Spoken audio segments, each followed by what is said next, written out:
Hello সুপ্রিয় শিক্ষার্থীরা, আশা করি সকলে তোমরা ভালো আছো। আজকে আমরা পড়ব অষ্টম শ্রেণীর সাহিত্য কণিকা বই থেকে দ্বিতীয় গল্প ভাব ও কাজ। গল্পটি লিখেছে কাজী নজরুল ইসলাম।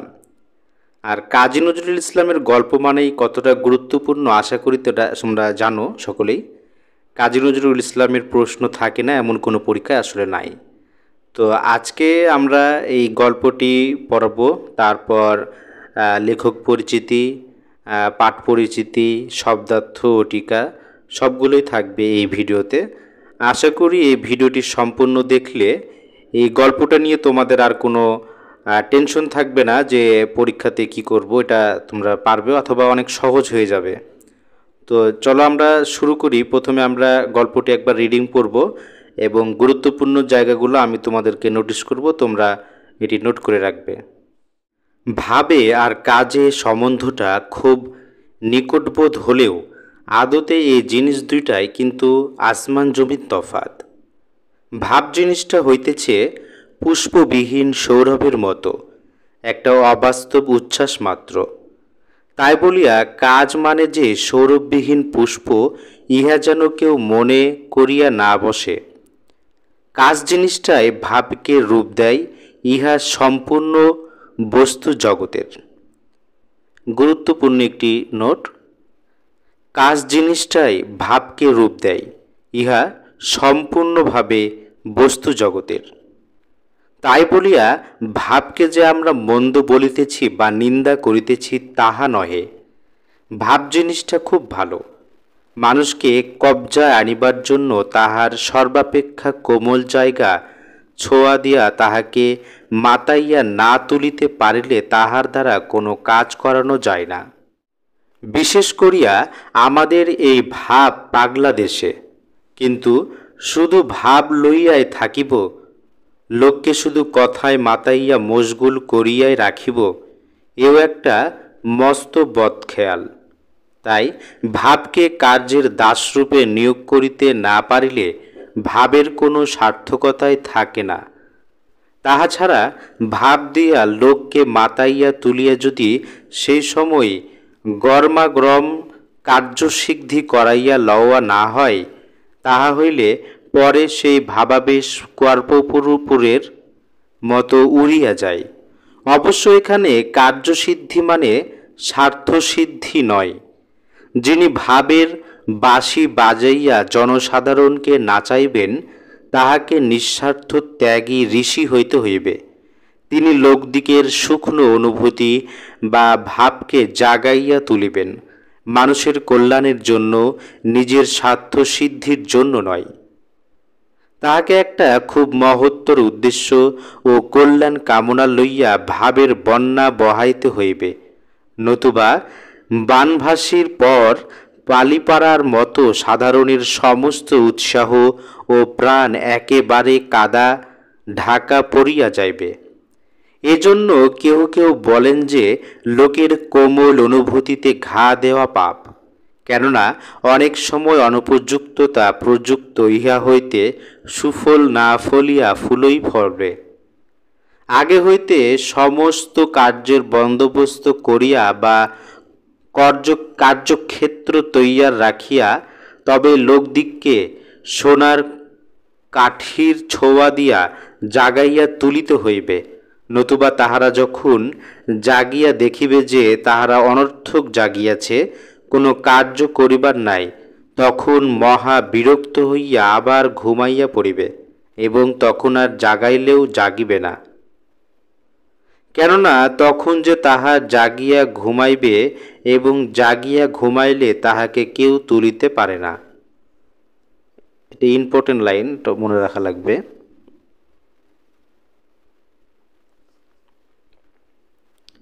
তাহা অপেক্ষা বরং কুষ্ঠকর্ণের নিন্দা ভালো, সে ঘুম ঢোল কাশি বাজাইয়া ভাঙানো বিচিত্র নয়। এ কথা একটা মস্ত সত্যি, তাহা এতদিনে আমরা ঠেকিয়া শিখিয়াছি। এই যে সেদিন একটা হুজুগে মাতিয়া তুরহুর করিয়া হাজার কতক স্কুল কলেজের ছাত্রদল বাহির হইয়া আসিল, কই তাহারা তো তাহাদের এই সৎ সংকল্প, এই মহৎ ত্যাগকে স্থায়ীরূপে বরণ করিয়া লইতে পারিল না। কেন এমন হইল? একটা সাময়িক উত্তেজনার মুখে এই ত্যাগের অভিনয় করিতে গিয়া স্পিরিটকে শুধু বিশ্রীভাবেই না মুখ ভাঙচালো হইল।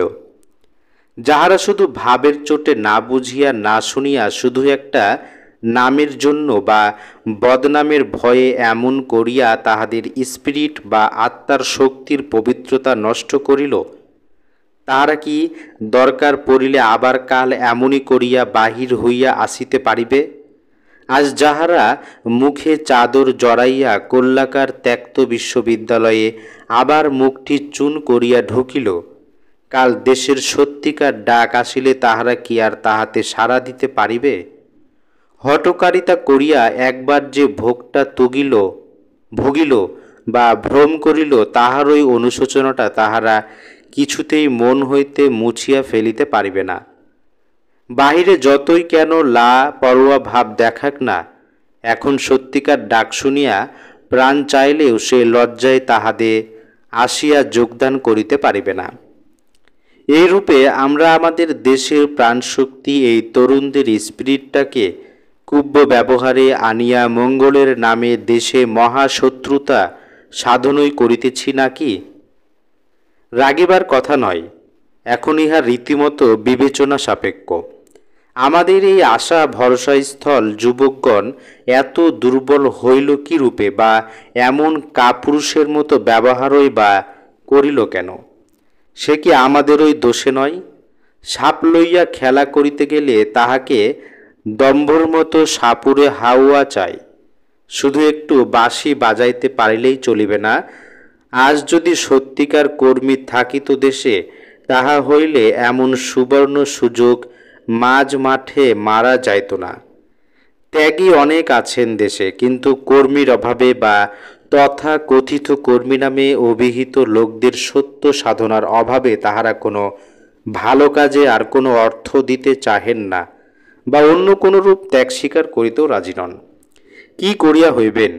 তাহারা তাহাদের চোখের সামনে দেখিছেন যে কত লোকের কত মাথার ঘাম, পায়ে ফেলার ধন দেশের নামে, কল্যাণের নামে আদায় করিয়া বাজে লোকে নিজেদের উদর পূর্ণ করিতেছে। যারা সত্যিকার দেশকর্মী, সে বেচারারা সত্যি কথা স্পষ্টভাবে বলিতে গিয়া এই সব কর্মীর কারচুপিতে পুয়াল চাপা পড়িয়া গিয়েছে। বেচারারা এখন ভালো বলিতে গেলেও এইসব মুখোশ পরা ত্যাগী মহাপুরুষগণ হট্টগোল বাধাইয়া লোককে সম্পূর্ণ উল্টা বুঝাইয়া দিয়া তাহাকে একদম খেলো, বুড়া ইত্যাদি প্রমাণ করিয়া দেন। সহজ সাধারণের সরল মন এসব না ধরিতে পারার দরুন তাহাদের মন অতি অল্পেই ওই সত্যিকার কর্মীদের বিরুদ্ধে বিষাইয়া ওঠে। দশচক্রে ভগবান ভূত কথাটা মস্ত সত্যি কথা। তাহা হইলে এখন উপায় কি? এখন সহজ উপায় এই যে, এখন হইতে জনসাধারণের বা শিক্ষিত কেন্দ্রের উচিত ভাবের আবেগে অতিমাত্রায় বিহ্বল হইয়া কাণ্ড ভালো মন্দ জ্ঞান হারাইয়া না ফেলা। আমরা বলিব ভাবের সুরাপান করো তাই, কিন্তু জ্ঞান হারাইও না। তাহা হইলে তোমার পতন, তোমার দেশের পতন, তোমার ধর্মের পতন, মানুষত্বের পতন। ভাবের দাস হইও না, ভাবকে তোমরা দাস করিয়া লাও। কর্মের শক্তি আনিবার জন্য ভাব সাধনা করো। এটা খুব গুরুত্বপূর্ণ একটি লাইন। এই যে এখানে দেখেন, এখানে বলা হয়েছে যে আমরা বলিব ভাবের সুরা পান করো ভাই, কিন্তু জ্ঞান হারাইও না। তাহা হইলে তোমার পতন, তোমার দেশের পতন, তোমার ধর্মের পতন, মানুষত্বের পতন। তারপরে বলা হয়েছে ভাবের দাস হইও না, ভাবকে তোমার দাস করিয়া লাও। কর্মে শক্তি আনিবার জন্য ভাব সাধনা করো। এই এখানকার যে লাইনটি রয়েছে, এই মানে পুরো লাইনটাই আমি দেখাই দিই। এটা পুরোটাই খুবই গুরুত্বপূর্ণ। এটা আশা করি তোমরা ভালোভাবে নিজেরাও পড়বে। এখান থেকে সৃজনশীল প্রশ্ন থাকার সম্ভাবনা সবচাইতে বেশি। তো চলো আমরা সামনের দিকে যাই। স্পিরিট বা আত্মার শক্তিকে জাগাইয়া তোলো, কিন্তু তাই বলিয়া কর্মকে হারাইও না। অন্ধের মতো কিছু না বুঝিয়া না শুনিয়া ভেড়ার মতন পিছন ধরিয়া চলিও না। নিজের বুদ্ধি নিজের কর্মশক্তিকে জাগাইয়া তোলো।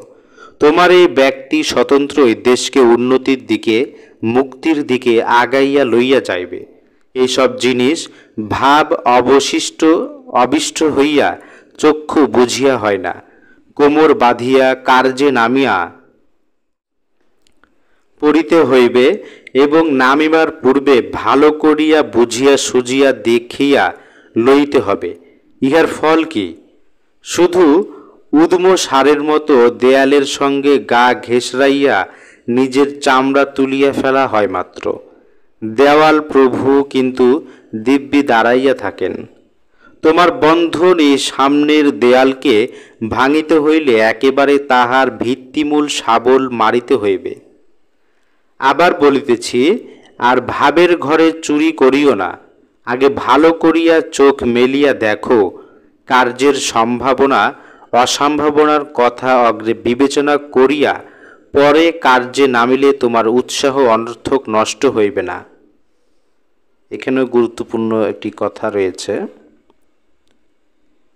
দেখুন, কার্যের সম্ভাবনা অসম্ভাবনার কথা আগে বিবেচনা করার কথা বলেছেন কবি। তারপরে সে কাজে নামার জন্য নামার জন্য যে উৎসাহটা সেটা অতিরিক্ত অতি বেশি হবে এবং এই কষ্টটা নষ্ট হবে না বা বেফলে যাবে না, এটাই উনি এখানে বুঝিয়েছেন। আমি আবারও পড়ছি। আবার বলিতেছি, আর ভাবের ঘরে চুরি করিও না। আগে ভালো করিয়া চোখ মেলিয়া দেখো, কার্যের সম্ভাবনা অসম্ভাবনার কথা অগ্রে বিবেচনা করিয়া পরে কার্যে নামিলে তোমার উৎসাহ অনর্থক নষ্ট হইবে না। মনে রাখিও, তোমার স্পিরিট বা আত্মার শক্তিকে অন্যের প্ররোচনায় নষ্ট করিতে তোমার কোনো অধিকার নাই। তাহা পাপ, মহাপাপ। সুপ্রিয় বন্ধুরা, এখন আমরা শিখব শব্দার্থ ও টিকা। তো মনোযোগ সহকারে তোমরা দেখো। এই ভিডিওটি দেখলে আমার মনে হয় এগুলো তোমাদের পড়ার চেয়ে অনেক সহজ হবে। আর ভিডিওটি দেখার পর তোমরা বইটি যদি আরও একবার পড়ো, একবার ভিডিও দেখবা, একবার বইটি পড়বা, তাহলে কি হবে, এই জিনিসটা তোমাদের স্মৃতিতে সেভ হয়ে থাকবে। তখন পরীক্ষাতে যখন তোমরা এগুলো দেখবা, তোমাদের দেখবো অটোমেটিক এগুলো সব মনে পড়ে যাবে। তো চলো আমরা শব্দার্থগুলো দেখি। প্রথমে রয়েছে আসমান। আসমান অর্থ আকাশ। তারপরে রয়েছে জমিন, মানে মাটি বা ভূপৃষ্ঠ। কবজায় অর্থাৎ আয়ত্তে অথবা অধিকারে। মশগুল মানে মগ্ন, বিভোর। বদখেয়াল মানে খারাপ চিন্তা বা খারাপ আচরণ। দাদ অর্থাৎ প্রতিশোধ, প্রতিহিংসা। কর্পূর বৃক্ষরস থেকে তৈরি গন্ধদ্রব্য বিশেষ, যা বাতাসের সংস্পর্শে অল্পক্ষণের মধ্যে ক্ষয়প্রাপ্ত হয়। ঋষি অর্থাৎ শাস্ত্র, মুনি বা যোগী। বানভাসী অর্থাৎ বন্যায় ভাসানো, বন্যায় যা বা যাদের ভাসিয়ে আনে। বন্দোবস্ত অর্থাৎ ব্যবস্থা, আয়োজন। অনর্থক ব্যর্থ, নিষ্ফল, অকারণ। কুম্ভকর্ণ অর্থাৎ রামায়ণে বর্ণিত রাবণের ছোট ভাইয়ের নাম। সে এক নাগারে 6 মাস ঘুমাতো। এখন যে খুব ঘুমায় বা সহজে জাগানো যায় না, তাকে এই কথাটাই বলে ডাকা হয়। হুজুগ মানে সাময়িক আন্দোলন, জনরোপ বা গুজব। সংকল্প প্রতিজ্ঞা বা শপথ। স্পিরিট ইংরেজি স্পিরিট শব্দটির অর্থ উদ্দীপনা, উৎসাহ, শক্তি। এই প্রবন্ধে আত্মার শক্তির পবিত্রতা অর্থে স্পিরিট শব্দটি ব্যবহৃত হয়েছে। কল্যাকার পূর্ব বা পরবর্তী দিন, এখানে পূর্বের দিন অর্থে ব্যবহৃত হয়েছে। লাপরোয়া মানে গ্রাহ্য না করা। দম্ভর মতো, রীতিমতো বা যথেষ্ট বা নিতান্ত। সুবর্ণ সোনা, স্বর্ণ। পুয়াল অর্থাৎ খড়। 10 চক্রে ভগবান ভূত। এটি একটি গুরুত্বপূর্ণ, এটা মনে রাখতে হবে। 10 চক্রে ভগবান ভূত, অর্থাৎ 10 জনের চক্রান্তে সাধু ও অসাধু প্রতিপন্ন হতে পারে। বহু লোকের ষড়যন্ত্রে অসম্ভব সম্ভব হয়। কানুকাণ্ড, অর্থাৎ ন্যায় অন্যায় ভালো মন্দ। উদ্যম সার, বন্ধনমুক্ত সার। প্ররোচনা, অর্থাৎ উস্কানি উত্তেজনা সৃষ্টি। এবারের অধ্যয়নটা খুব গুরুত্বপূর্ণ। আমরা যদি পাঠের উদ্দেশ্য এবং পাঠ পরিচিতি এটি ভালোভাবে পড়ি তাহলে গল্পটা মনে থাকার সম্ভাবনা সবচাইতে বেশি। তো চলো এটা আমরা দেখি। প্রথমে রয়েছে পাঠের উদ্দেশ্য। এই প্রবন্ধ পাঠ করে শিক্ষার্থীরা মহৎ কাজের জন্য অনুপ্রাণিত হবে। শুধু ভাবের উচ্ছ্বাসে উদ্বেল হওয়া নয়, ভাবের সঙ্গে পরিকল্পিত কর্মশক্তি ও বাস্তব উদ্যোগের প্রয়োজন সম্পর্কে সচেতন হবে। পাঠ পরিচিতি। ভাব ও কাজ প্রবন্ধটি নেওয়া হয়েছে যুগবাণী গ্রন্থ থেকে। ভাব ও কাজের মধ্যে পার্থক্য অনেক। মানুষকে উদ্বুদ্ধ করার জন্য ভাবের গুরুত্ব অপরিসীম, কিন্তু শুধু ভাব দিয়ে মহৎ কিছু অর্জন করা যায় না। তার জন্য কর্মশক্তি এবং সঠিক উদ্যোগের দরকার হয়। ভাবের দ্বারা মানুষকে জাগিয়ে তোলা যায়, কিন্তু যথাযথ পরিকল্পনা ও কাজের স্পৃহা ছাড়া যে কোনো ভালো উদ্যোগ নষ্ট হয়ে যেতে পারে। এই রচনাটিতে লেখক দেশের উন্নতি ও মুক্তি এবং মানুষের কল্যাণের জন্য ভাবের সঙ্গে বাস্তবধর্মী কর্মে তৎপর হওয়ার উপর জোর দিয়েছেন। লেখক পরিচিতি। কাজী নজরুল ইসলাম 1899 খ্রিস্টাব্দের 24শে মে, 1300 বঙ্গাব্দের 11ই জ্যৈষ্ঠ বর্ধমান জেলার আসানসোল মহকুমার চুরুলিয়া গ্রামে জন্মগ্রহণ করেন। তিনি বিশ্ববিদ্যালয়ে পড়াশোনা শেষ করতে পারেননি। 10ম শ্রেণীর ছাত্র থাকাকালে প্রথম মহাযুদ্ধ শুরু হলে তিনি স্কুল ছেড়ে বাঙালি পল্টনে যোগদান করেন। যুদ্ধ শেষ হলে 1919 খ্রিস্টাব্দে বাঙালি পল্টন ভেঙে দেওয়া হয়। নজরুল কলকাতায় ফিরে এসে সাহিত্য চর্চায় আত্মনিয়োগ করেন। এ সময় সাপ্তাহিক বিজলি পত্রিকায় তার বিদ্রোহী কবিতাটি প্রকাশিত হলে চারিদিকে সুনাম ছড়িয়ে পড়ে। তার কবিতায় পরাধীনতা ও অন্যায়ের বিরুদ্ধে বিদ্রোহ উচ্চারিত হয়েছে। অবিচার ও শোষণের বিরুদ্ধে তিনি প্রবল প্রতিবাদ করেন। এজন্য তাকে বিদ্রোহী কবি বলা হয়। তার রচনাবলী অসাম্প্রদায়িক চেতনার উজ্জ্বল দৃষ্টান্ত। কবিতা, সঙ্গীত, উপন্যাস, নাটক, প্রবন্ধ ও গল্প সাহিত্যের বিভিন্ন শাখায় নজরুল প্রতিভার স্বাক্ষর রেখেছেন।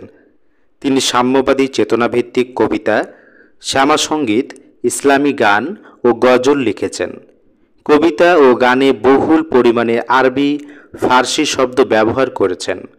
মাত্র 43 বছর বয়সে তিনি কঠিন রোগে আক্রান্ত হন এবং তার সাহিত্য সাধনায় ছেদ ঘটে। 1972 সালে বাংলাদেশ সরকারের উদ্যোগে কবিকে বাংলাদেশে আনা হয়। 1974 সালে তিনি ঢাকা বিশ্ববিদ্যালয় থেকে ডিলিট উপাধি লাভ করেন। 1976 সালে তিনি বাংলাদেশের নাগরিকত্ব ও 21শে পদক পান। তিনি আমাদের জাতীয় কবি। তার বিখ্যাত গ্রন্থগুলোর মধ্যে রয়েছে কাব্যগ্রন্থ অগ্নিবীণা, বিষের বাসী, সাম্যবাদী, সর্বহারা, সিন্ধু হিন্দোল, চক্রবাক উপন্যাস, মৃত্যুক্ষুধা, কুহেলিকা, গল্পগ্রন্থ, ব্যথার দান, রিক্তের বেদন, শিউলিমালা প্রবন্ধ।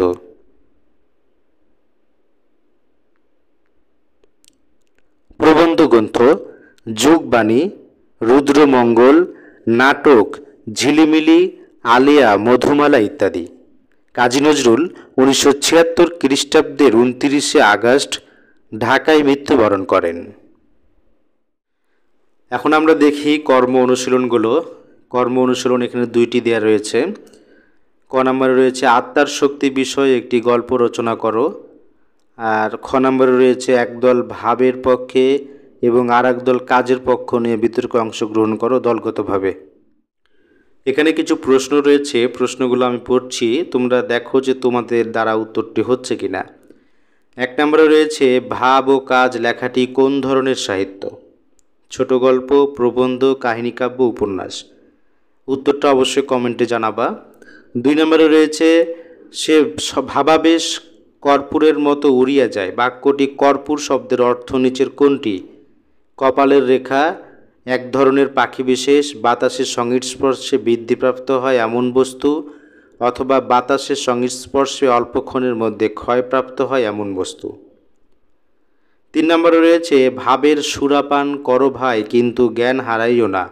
জ্ঞান হারালে দেশের পতন হবে, নিজের পতন হবে, মানুষত্বের পতন হবে। কোনটা সঠিক কমেন্টে অবশ্যই জানাবা। তো বন্ধুরা, এখানে দেখতে পাচ্ছ অনেক কয়টা প্রশ্ন দেওয়া আছে। এগুলো তোমরা অবশ্যই বইয়ে পাবে, আমি আর নতুন করে পড়ছি না। তবে এগুলো একটু আগে থেকে এগুলো পরিচর্যা করা উচিত। এই প্রশ্নগুলো তোমরা যখন গল্পটা পড়বে বা আমার ভিডিওটি দেখবে, তখন এই প্রশ্নগুলো নিয়ে একটু চিন্তা ভাবনা করবে যে আমি যে গল্পটা পড়লাম অথবা শুনলাম সেখান থেকে এই উত্তরটা পাচ্ছি কিনা, কারণ গল্পের ভিতর থেকেই তো প্রশ্নটা করা হয়েছে। তো এগুলো নিয়ে তোমরা চিন্তা ভাবনা করো, ইনশাল্লাহ ভালো রেজাল্ট করতে পারবে। আর এর পরের ভিডিওয়ে আমরা এই পরের গল্পের ভিডিও বানাবো। পড়ে যাওয়া বিভূতিভূষণ বন্দ্যোপাধ্যায়, এই গল্পটা নিয়ে। আশা করি তোমরা আবারও এই গল্পটি শোনার জন্য আসবে। তো চ্যানেলটি অবশ্যই সাবস্ক্রাইব করবে এবং পাশে থাকা বেল আইকনটি অন করে রাখবে, তাহলে ভিডিও আপলোড করা মাত্র তোমরা নোটিফিকেশন পেয়ে যাবে। তো আজকে বিদায় নিচ্ছি, আবার দেখা হবে ইনশাল্লাহ। ততদিন ভালো থাকো, পড়াশোনায় মনোযোগ দাও। আল্লাহ হাফেজ।